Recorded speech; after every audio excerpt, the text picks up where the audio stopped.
Hello guys and welcome back. Today I'll show you how to withdraw USDT from OKX. Firstly, open the OKX app and navigate to the portfolio. Select withdraw from the menu. Then select crypto from the menu again to initiate the process. Pick the cryptocurrency you want to withdraw from the list. In the select destination field, choose exchanges or wallets.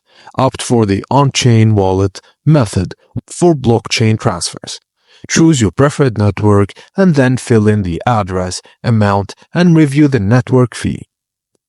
Now, all you have to do is activate All-OS mode for added security. Verify your details, then click Submit. If you have a 2FA verification completed, and then you can do it now.